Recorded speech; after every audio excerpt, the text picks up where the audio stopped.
that our normal capital reserve would take care of from one year to the next.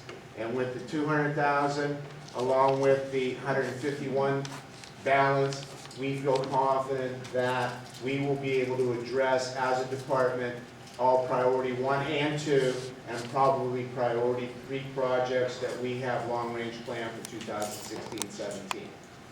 Bottom line is, the bond money is all accounted for. It's expended. We can't use it to do anything else. Can't balance budgets with it. We can't put in new programs with it. It's been earmarked and tagged to the things that it needs to be done, and those pretty much have been budgeted. Thank you. Yes. One other question. The maintenance of the new area and the disposal of. Right now, our groundskeeper, we have one by title groundskeeper, but we supplement him with 2.5 others. It is part of his normal routine that he does the walkthrough with Gus Anderson Field to get it cleaned up, and he'll do the same thing over here. Is it going to be additional money? No, it'll be just reorganization of time. I mean, we have the people in place. We also have the equipment in place that is necessary to take care of the field. So you know, and again, this is just information. The reason our sidewalks are so wide is because that fits our equipment. It's easier for a guy to be in a Kubota with a 6-inch blade to go down there rather than somebody walking up and down with a 2-foot snow blower. So that's why they're so wide. It eliminates a lot of time in keeping snow because it's a plow that goes down through there. And you're going to have barrels there for debris, or?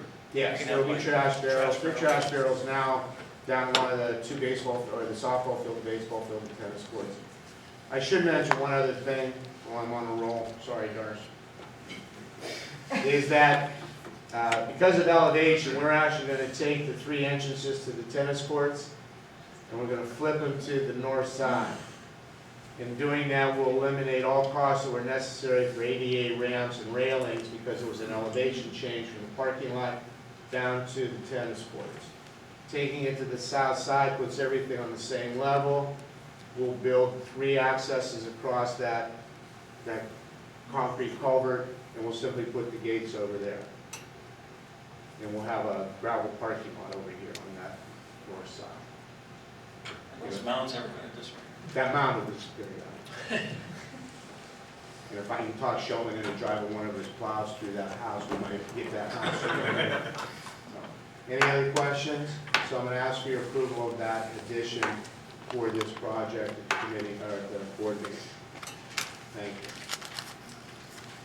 Thank you. 8.13 is the disposal of IT equipment, multi-page list. Do you know, do we pay for that, or is that a wash? Or do we have to end up paying a couple No, bucks? we will actually get money back for disposing this equipment. We do, great. Yes. Okay. It's a pretty substantial list. The majority of computers on that list are 9 and 10 years old, so they're absolutely end of life. I looked at it. 8.14 is our capital projects. These are just invoices for capital projects that have taken place during the month of March. Anybody have any questions on any of that? Thank you. 8.15 is accounts payable report for March of 2016. Again, routine. 8.16 is student activities account for March of 2016. I do have a question on that, just real quick. Sure. On the McDowell list for the junior class, we showed negative balance, $5,538.04, in which they dispersed another $890 and now have a larger debt. I'm trying to wonder what that's.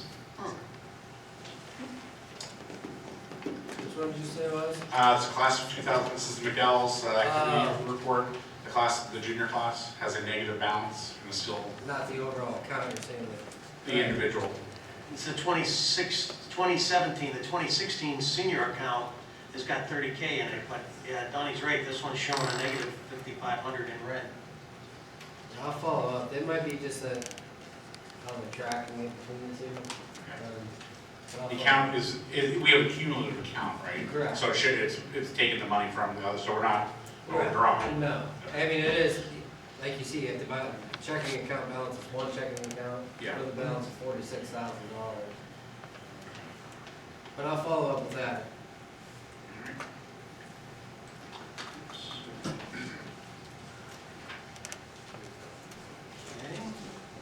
And then we've got 8.17, which is a letter of agreement for Title I services.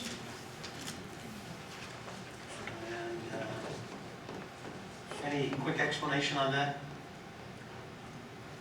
It's from last, is it from last year? No, this is for additional funds. Between us and Northwest Tri-County Intermediate Unit, okay.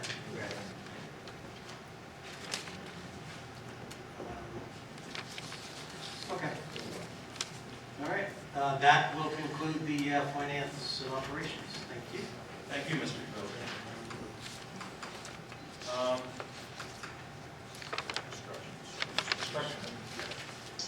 Yes, sir. Thank you. A few items on the agenda here. 16.01, we have a revised curricula for the HPE Part 3 health class, grades 8, 9, and 11, to be compliant with Act 71, Section 1526. Well, we're working just a few adjustments to the curricula for suicide prevention and awareness is the primary focus on that. Item 16.02, the Dr.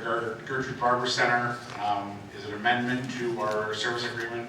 If you remember last month, we had a rather large expense due to a student that needed to be using their services. That student has since moved to the city of Erie, and so due to that becomes their responsibility. Is that right? Correct. And then 16.03, dyslexia and early intervention pilot program, amended in March 2016. If you'd like to elaborate on that. Sure, we're one of the larger districts in the state that was able to get into that grant, and Mary Triana, the supervisor who's overseeing that grant, petitioned PD for an extra allotment of cash to pay our teachers to complete more training. So she was successful in getting another $15,000 for that project. So we'll be using that for the rest of this school year. So we'll be able to do quite a bit more training with that money. Our last action item is the outside contract with the military paramedic service for CPR and defibrillator and first aid instruction. And this is for our special ed and ed assistants, correct? Correct. Up to 40 That's of right. them who will participate. Right, we offer twice a year. Okay. So this is just that contract. And then we do have a couple of information items on the agenda here. The special education plan has been accepted for implementation on our first try. Didn't have to come back for any revisions, so kudos to our departments here. Getting that done properly and on time. So. And then our last item here is the LEP report summary, which is our English as a second language, Correct. PSL program, which is actually pretty phenomenal. I've been up to Grandview, and they have probably 20 students from 20 different countries. They do a dinner once a year where these families bring their native dish and they have a big picnic and they share their culture. So I know that at that building, for instance, is an excellent program. And there's just some information here on our ESL support at Grandview, Bell Valley, Chestnut Hill, J.S. Wilson, MIHS. And part of this report shows that we have, as I said, 20 different countries represented in the program. About 100 students are enrolled. 84% of them get in and out of the program within 3 years, and then we have 16% that take 4 years or longer. Our goal is to have those kids in and out within 2 years, and most of those are accomplishing that goal. So, any other information? No, that was perfect. I just wanted to give you guys a little snapshot. We have to submit a report every March to the Department of Ed